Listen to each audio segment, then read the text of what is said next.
Бул азыркы мезгилдин ыкчам чечим кабыл алуу ыкмалардын бири. Бул проблемалардын баарын жеринен көрүү, колдо бар ресурстардын баарын көрүп билип туруу, бул бирдиктүү маалымат базасы. Демек, мамлекеттик мааниси бар абдан чоң иш болуп атат. Санариптик экосистема деген бул эмне? Бул ар бириңиздерде болуш керек. Бул санариптик карта, маалыматтар базасы, санарип аймак, кызматы, инфодок сыяктуу информациялык технологиялардын тутумдары, мамлекет менен элдин ортосундагы башкаруунун өзгөчө формасы. Мындагы маалыматтардын баары мамлекеттин улуттук коргонуу коопсуздугунан тышкары экономикалык, экологиялык, энергетикалык, демографиялык, азык-түлүк жана башка коопсуздуктарды түзөт. Ар кандай чакырыктарга карата тезинен анализдер жүргүзүлүп, ыкчам чаралар көрүлөт. Бул базаларды түзүп, маалыматтарды жүктөп, аны ишке киргизүү мамлекеттен айлык алган ар бир кызматкердин милдети. Өзгөчө жетекчи катары сиздердики. Аймактан бир эле жөнөкөй суроону берсек, толтура кагаздарды ачасыңар, толтура кишиге телефон чаласыңар. Мындан ары болбойт. Азыр 21-кылым технологиянын заманы, чаң баскан отчеттордун кереги жок, же бир адамга байланган эски чарба китептердин дагы кереги жок болуп баратат. Азыр дүйнөдө жер планетасынын санарип картасы жүктөлүп жатат.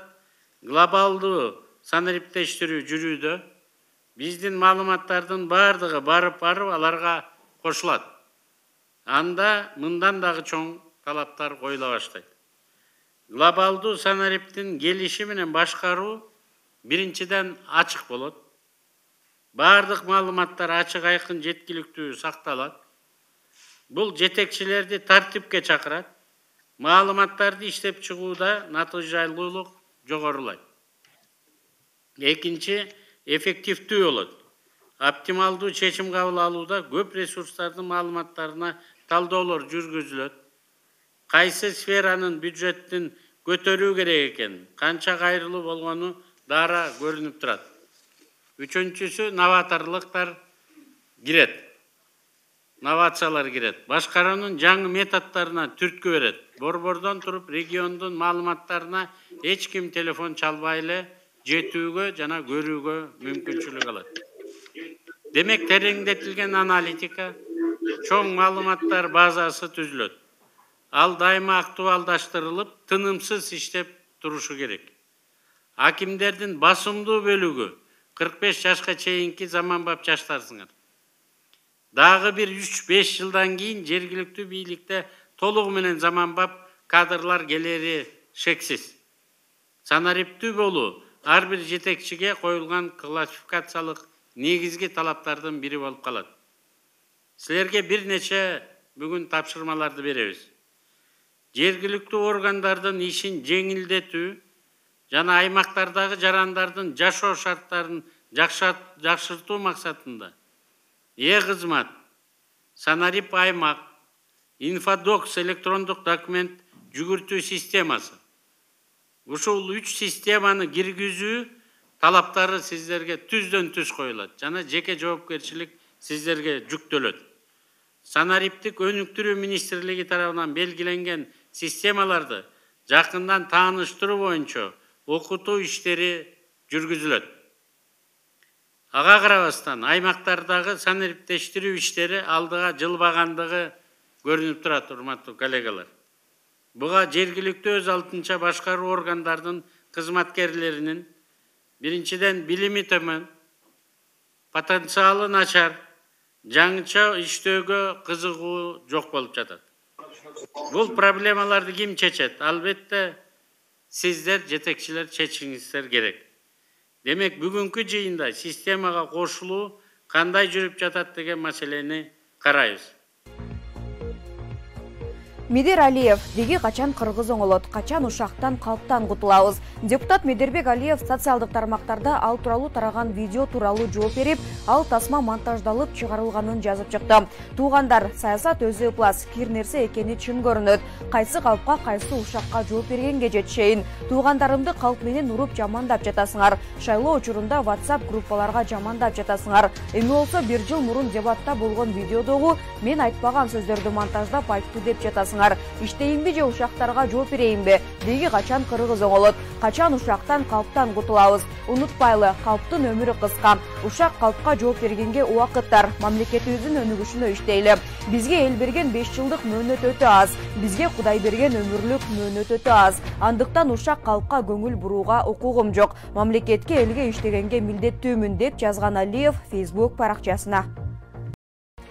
Иммунолог омикрон штаммы бөбөктөрдүн да өмүрүн алууда. Улгаган адамдар, өнөкөт оорусу барлар жана 3 жашка чейинки бөбөктөр омикрон штаммынын тобокел тобуна кирип, алардын арасында өлүм учуру көп катталууда.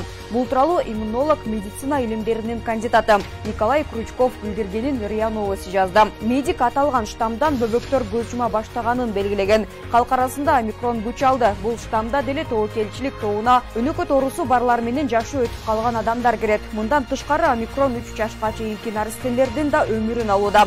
Алар илдетти тез жуктуруп, ооруканага түшүп калып жатышат, деди Крючков. Дарыгердин айтымында өспүрүмдөр омикрон штаммына туруктуу келет. Анткени алардын иммундук системасы бул учурда активдүү фазада болот.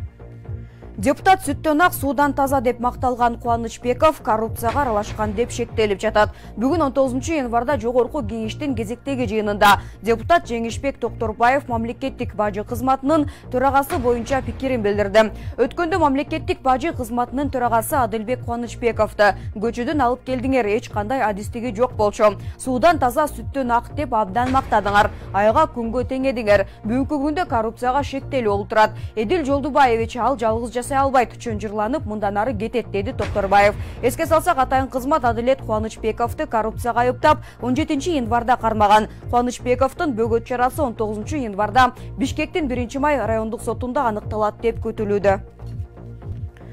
Казакстанда январ окуяларында кайтыш болгондордун саны 227ге жетти. Казакстандагы ооруканаларда январ айындагы башаламандыктардан жабыркаган дагы 2 киши көз жумду. Бул тууралуу саламаттык сактоо министри Ажар Гиният билдирди. Медициналык мекемелерде 177 бейтап кайтыш болду деп кошумчалады министр. Мурун Казакстандын саламаттык сактоо министрлиги жапырт башаламандык учурунда медициналык мекемелерде жалпысынан 175 киши өлгөнүн каарлаган. Башкы прокуратуранын билдиришинче 15 январга карата өлүк каналарга 225 сөөк түшкөн. Республикада өлгөндөрдүн жалпы саны 227 кишиге жетти. Саламаттык сактоо министрлиги өлкөдө террордук чабуул башталгандан тарта 2739 адам медициналык жардамга кайрылганын билдирди. Стационарда 200 киши дарыланууда, 14 бейтаптын абалы оор. Буга чейин Казакстандагы эң ири Алматы шаарында нааразылык учурунда 149 киши жана укук коргоо органдарынын 11 өкүлү көз жумган айтылган. Ушул маалыматтар менен бүгүнкү берүүбүздү жыйынтыктайбыз. Эскерте кетсек, жогоруда айтылган маалыматтар регион телеканалынын көз карашын билдирбейт. Мында кеткен маалыматтарга телеканал жооптуу эмес. Студияда мен Адина Байшбекова болдум. МК эфирден амандашканча сак саламатта туруңуздар.